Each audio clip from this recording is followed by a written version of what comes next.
I'm happy for our guys. I mean,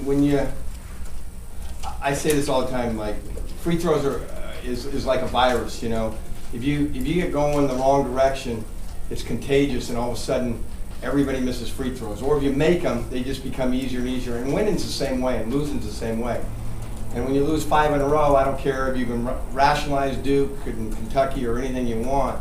It takes a toll on your confidence. And if we would have lost this game, I would have taken, I told our guys, it would have been my fault because I made a crusade on this game for it just to be for our defense to try to win it. And I just, even in the last play, TJ missed a free throw. I'm like, good. This is what we're here today to do, is to win it at the defensive end. And so I'm really proud of them. I mean, to give up, 53 when you gave up 48 in the last half you played, we've had a good 48 hours of work. And when you work them as hard as we've worked them in these 48 hours, it's good to see them get a reward like that, because we went, 2 practices yesterday, 2 film sessions, and a lift session in there. So they had a full day. They didn't get out of here till 9:30 last night. And then we went live this morning again. So, we got to get better, and we're not there yet, but it was nice to see him get a reward in the meantime. I got a Nick Saban quote for you, Seg. Let's see. I'm sorry. But I was listening to Nick Saban the other day, and I said, it's your buddy. You love him so much. They asked him about preparing his team, and he said, my biggest concern with my team is to clear the clutter in their head. And I kept using that phrase with the kids the last 48 hours. When things are bad, you have to clear the clutter in your head. And I said, I'm going to help you with that. Because he said, the only thing I want my guys worried about when they step on the field is blocking and tackling. And you have to mentally clear the clutter no matter if you've won, lost, whatever's happened. And I told our guys, I'm going to do that for you. The only thing you have to be concerned about are getting stops. And I said, I'm going to divide the teams evenly as I can, the top 10 guys.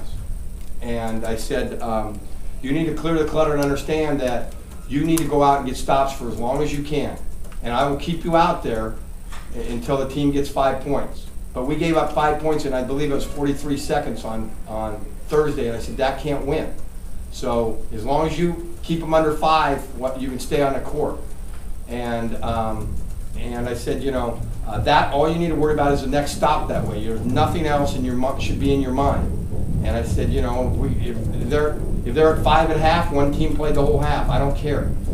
And I said that might happen. We might do that twice. We might do it for 10 minutes. We might do it for a half. We might do it for a whole game. I don't know. But we're going to start the game that way. And I said at the end of practice, this was last night at 9 o'clock, at the end of practice, we're going to play one game for 5 minutes, or to 5 points.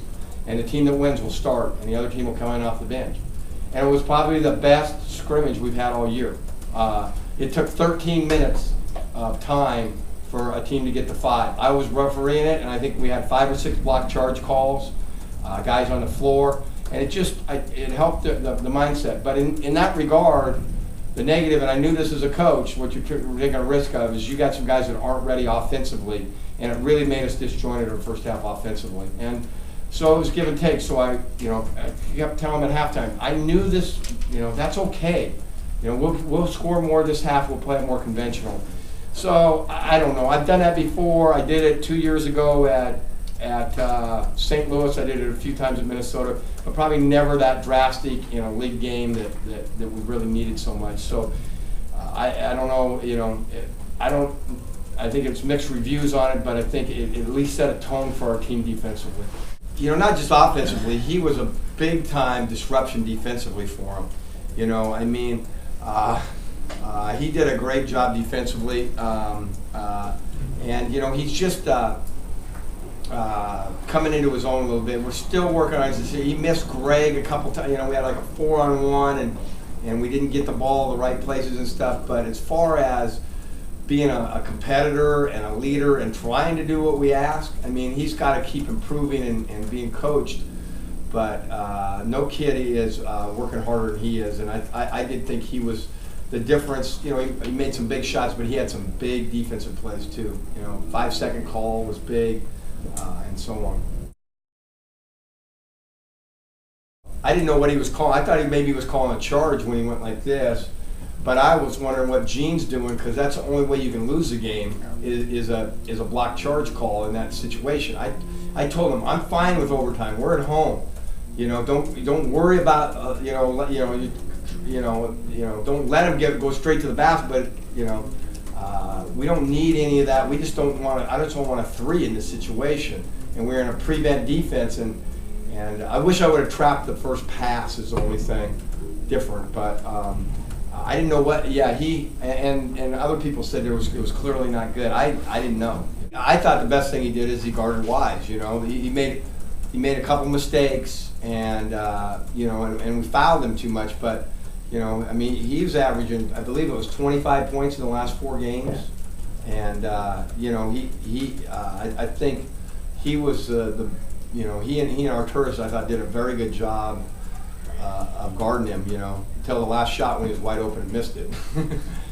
Yeah, it was. But I tell our guys, that's what, when you get frustrated and you're not in a rhythm, and so he was 2 for 7 at that time from the field. Those shots, even though they're wide open, become more difficult. I mean, Steph Killing's having that now because he's been guarded now for a couple games in a row. Now all of a sudden the open ones become more difficult. Casper, can you talk about your defensive mentality tonight, going into tonight? Basically in practice we touched on ball pressure because we lost touch of that throughout the games, and we just wanted to get back to that. We knew coming in we was going to win this game just from the practice yesterday. It was so hard and so intense that we knew we was going to win this game, no doubt about it. I felt much better about this game because everybody was energized, we were active on D, and I had faith in my teammates that we had help and everything, so it worked out good. Did you sense at some point Five's going all the way to the basket and he's not going to pull up? I mean, is that just the way it worked out, or do you think that? Yeah, we would rather them go to the basket and end up trying to win it with a 3. So that was our plan. They go to the basket, and we had the help side coming over. So No threes. no 3s. Yeah, that was the plan. No 3s. If that's you get there in 4.4 though, right? Yeah. Floater.